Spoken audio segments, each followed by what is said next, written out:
Welcome back, geographers. What are the physical features of the Andean region? Andes countries. 3 countries make up most of the region of the Andes Mountains: Peru, Bolivia, and Chile. The Andes are the longest continuous group of mountain ranges in the world. They stretch for 4,500 miles, 7,242 kilometers. They are also the tallest mountains in the Western Hemisphere. They consist of parallel ranges called cordilleras. In Peru and Bolivia, the 2 main branches of the Andes lie alongside the Altiplano, or high plain. These mountain ranges are the result of collisions between tectonic plates. The Andes are part of the Ring of Fire. Because of this, there are earthquakes and volcanic eruptions throughout much of the Andes. The Andes lie 100 to 150 miles, 161 to 241 kilometers, inland from the coast. In most places, the land rises steeply from the ocean, with almost no coastal plain. On the Atlantic side of South America, there are broad plateaus and valleys. This plain is called the Pampas. It is treeless grassland with fertile soil eroded from the Andes. This area is good for growing wheat and corn and for grazing cattle. Coastal Peru and Chile and most of southern Argentina are desert. Wind patterns, the cold Peru current, and high elevations cause low precipitation. There are places in the Atacama Desert in Peru and northern Chile where no rainfall has ever been recorded. The Patagonia Desert in Argentina lies in the rain shadow of the Andes. The Paraná, the Paraguay, and the Uruguay rivers combine to form the second largest river system in South America. Only the Amazon system is larger. The Paraná-Paraguay-Uruguay system is especially important to Paraguay, which is landlocked. It provides transportation and makes hydroelectric power possible. Along the Paraguay River is the Pantanal, one of the world's largest wetlands. It has a diverse ecosystem of plants and animals. This river system flows into the Rio de la Plata, which empties into the Atlantic Ocean on the border of Argentina and Uruguay. There is a broad estuary where the river meets the Atlantic. This is an area where the ocean tide meets a river current. There are few large lakes in South America. The largest lake in the Andean region is Lake Titicaca, on the Altiplano between Bolivia and Peru. It is the highest lake in the world that is large and deep enough to be used by small ships. Climate diversity. Climate in the Andes is chiefly determined by altitude, or height above sea level. The higher the altitude, the cooler the temperatures. Farming is difficult in the Andean region. Farmers grow crops on hillside terraces. The altitude also makes breathing difficult because the oxygen is thin. The region's inhabitants, as well as native species of plants and animals, have adapted to thinner air.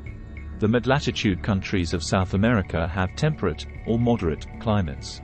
In Uruguay, rainfall is evenly distributed throughout the year. The areas farthest from the seacoast tend to be driest. Argentina is much larger than Uruguay. Its climate varies from subtropical in the north to tundra in the south. Paraguay is generally subtropical. Strong winds often sweep its pampas. Climate extremes can be experienced in the Andean countries without changing latitude. All that has to change is altitude. The climate changes greatly from lower to higher elevations. Above the Tierra Fria is the Tierra Helada, or frozen land. Very little vegetation grows in this climate and few people live there. Every few years, extreme weather occurs in parts of South America. This is caused by changes in wind patterns and ocean currents in the Pacific Ocean. One of these events is called El Niño.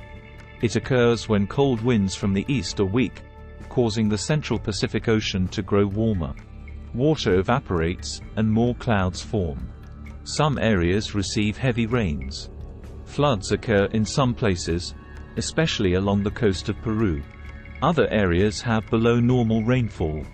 In some places, the opposite kind of unusual weather takes place. This event is called La Niña. Winds from the east become strong and cool more of the Pacific. Tierra Caliente, hot land, is near sea level and is good for bananas, sugarcane, cacao, rice, and other tropical plants. Tierra Templada, temperate land, range from 3,000 and 6,000 feet and is good for corn, coffee, cotton, wheat and citrus fruits.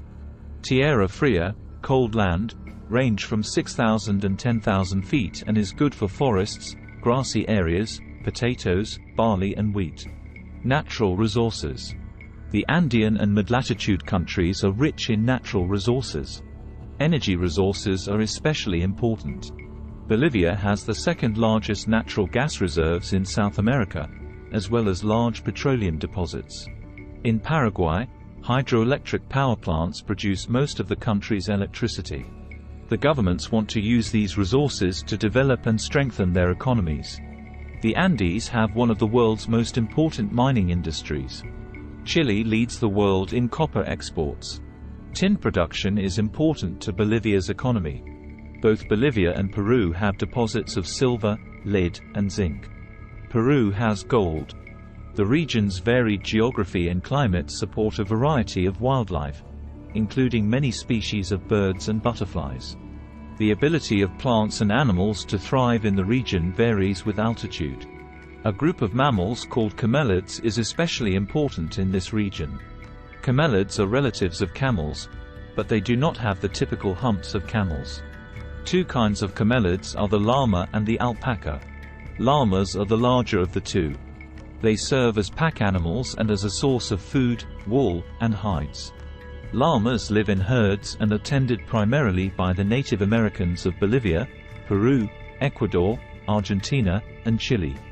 Alpacas are found only in central and southern Peru and western Bolivia. Alpacas are the most important camelids for fleece production. In the Inca culture, only royalty and nobles could wear robes made with alpaca fleece.